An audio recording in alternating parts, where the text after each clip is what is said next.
Viewers, আজকের ভিডিওতে আমরা জানব প্রস্রাব দীর্ঘক্ষণ আটকে রাখলে আমাদের শারীরিক কি কি সমস্যা দেখা দিতে পারে সে বিষয়টি সম্পর্কে। ডিয়ার ভিউয়ার্স, আসসালামু আলাইকুম। আশা করি সবাই ভালো আছেন। আজকের এই ভিডিওতে আমরা খুবই গুরুত্বপূর্ণ কয়েকটি বিষয় নিয়ে আলোচনা করব। বন্ধুরা, বর্তমানে আমাদের দেশে চলছে রমজান মাস এবং এর পাশাপাশি অন্যান্য সময়েও আমরা অনেক সময়ই আমাদের প্রস্রাব দীর্ঘক্ষণ আটকে রাখি। আমাদের প্রস্রাব আসার পরও আমরা আমাদের প্রস্রাবকে আটকে রাখি, অর্থাৎ পরবর্তীতে একসময় করে ফেলব। কিন্তু এই দীর্ঘক্ষণ সময় ধরে প্রস্রাব আটকে রাখলে এটি হতে পারে আমাদের শারীরিক বিভিন্ন ধরনের সমস্যার জন্য দায়ী। বন্ধুরা, তাই প্রস্রাব কখনোই দীর্ঘক্ষণ আটকে রাখা উচিত না। বন্ধুরা, চলুন তাহলে আজকের ভিডিওতে আমরা জেনে নিই প্রস্রাব যদি আমরা দীর্ঘক্ষণ আটকে রাখি তাহলে আমাদের শারীরিক কি কি সমস্যা দেখা দিতে পারে সে বিষয়টি সম্পর্কে। বন্ধুরা, প্রস্রাব দীর্ঘক্ষণ আটকে রাখলে প্রথমেই যে সমস্যাটি দেখা দিতে পারে সেটি হচ্ছে আমাদের ইউটিআই বা ইউরিনারি ট্র্যাক্ট ইনফেকশন, বা অনেকেই আমরা এটিকে প্রস্রাবের ইনফেকশন বলে থাকি। দীর্ঘক্ষণ প্রস্রাব আটকে রাখলে এর ভেতরে তৈরি হওয়া যে বর্জ্য পদার্থগুলো থাকে, এই বর্জ্য পদার্থগুলোর সাথে থাকে বিভিন্ন ধরনের রোগ জীবাণু, অর্থাৎ ব্যাকটেরিয়া, ভাইরাস এবং এই জাতীয় বিভিন্ন ধরনের উপাদান। আর যখন কেউ দীর্ঘক্ষণ যাবৎ এই প্রস্রাব আটকে রাখে তখন এই ব্যাকটেরিয়াগুলো বা এই রোগ জীবাণুগুলো আমাদের যে মূত্র নালী সিস্টেম থাকে, অর্থাৎ আমাদের যে ইউরিনারি সিস্টেম থাকে, সেই ইউরিনারি সিস্টেমে বিভিন্ন ধরনের রোগ সৃষ্টি করতে পারে। আর তার মধ্যে একটি প্রধান সমস্যা হচ্ছে ইউটিআই বা ইউরিনারি ট্র্যাক্ট ইনফেকশন বা প্রস্রাবের ইনফেকশন।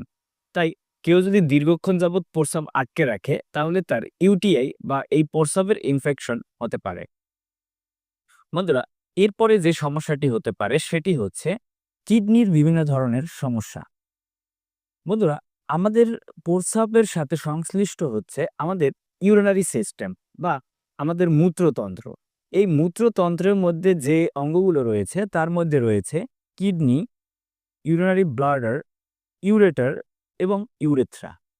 আর প্রস্রাব দীর্ঘক্ষণ আটকে রাখলে এর ভিতরে থাকা বিভিন্ন ধরনের ক্ষতিকারক উপাদানগুলো আস্তে আস্তে আমাদের কিডনিতে চলে যেতে পারে এবং গিয়ে এটি কিডনির বিভিন্ন ধরনের রোগ তৈরি করতে পারে। আর তার মধ্যে প্রধান যে সমস্যাটি তৈরি করতে পারে সেটি হচ্ছে কিডনিতে পাথর তৈরি করতে পারে বা রেনাল স্টোন তৈরি করতে পারে। তাই দীর্ঘক্ষণ প্রস্রাব আটকে রাখলে কিডনির বিভিন্ন ধরনের রোগ হওয়ার পাশাপাশি কিডনিতে পাথর হওয়ার প্রবণতা অনেক বেশি বৃদ্ধি পায়। তাই প্রস্রাব আমাদের আটকে রাখা উচিত নয়।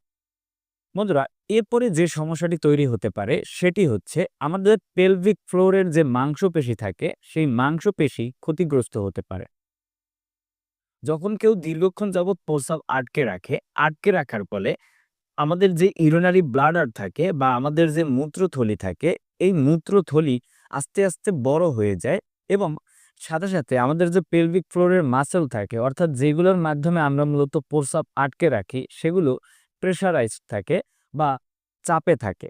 আর যখন দীর্ঘদিন যাবৎ এই সমস্যা চলতে থাকবে বা এই প্রক্রিয়া চলতে থাকবে তখন এই পেলভিক ফ্লোরের মাসেলগুলো আস্তে আস্তে প্রসারিত হয়ে যাবে, যার ফলে যে কেউ আর প্রস্রাব আটকে রাখতে পারবে না। অর্থাৎ প্রস্রাব আসলেই ফোঁটা ফোঁটা করে প্রস্রাব মূত্রনালী দিয়ে বের হয়ে যাবে, আর যাকে আমরা বলে থাকি প্রস্রাব ধরে রাখতে না পারা।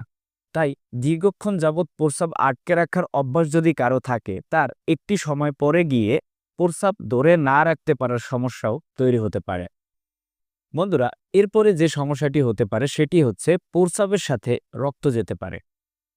মূলত আমাদের যে বর্জ্য পদার্থ হিসেবে প্রস্রাব থাকে, এই প্রস্রাব আমাদের যে ইউরিনারি ব্লাডার বা মূত্রথলি রয়েছে সেই মূত্রথলিতে জমা থাকে। আর এই মূত্রথলি যখন দীর্ঘক্ষণ যাবৎ প্রস্রাব ধরে রাখে আস্তে আস্তে এটি প্রসারিত হয়ে থাকে এবং এর যে মাংসপেশিগুলো রয়েছে সেগুলো ক্ষতিগ্রস্ত হয়, যার ফলে এগুলোতে বিভিন্ন ধরনের ক্ষতের তৈরি হতে পারে। আর যখন এতে কোনো ধরনের ক্ষতর তৈরি হবে তখন এগুলো থেকে রক্তক্ষরণ হতে পারে। আর যখন এগুলো থেকে রক্তক্ষরণ হবে তখন সেটি প্রস্রাবের মাধ্যমে বের হয়ে যাবে। আর তখন কেউ যদি প্রস্রাব করে তখন তার প্রস্রাবের সাথে রক্ত যাওয়ার অনুভূতি হবে এবং প্রস্রাবের সাথে রক্ত যেতে পারে। তাই দীর্ঘক্ষণ যাবৎ কেউ যদি প্রস্রাব আটকে রাখে তাহলে তার প্রস্রাবের সাথে রক্ত যাওয়ারও ইতিহাস থাকতে পারে। বন্ধুরা, এছাড়াও দীর্ঘক্ষণ যাবৎ প্রস্রাব আটকে রাখলে আমাদের পেট ব্যথা সহ আরও বিভিন্ন ধরনের শারীরিক সমস্যা দেখা দিতে পারে। তাই বন্ধুরা, আমাদের প্রস্রাব কখনোই দীর্ঘক্ষণ আটকে রাখা উচিত নয়, কারণ দীর্ঘক্ষণ প্রস্রাব আটকে রাখলে এটি থেকে আমাদের শারীরিক বিভিন্ন ধরনের সমস্যা তৈরি হতে পারে। ধন্যবাদ।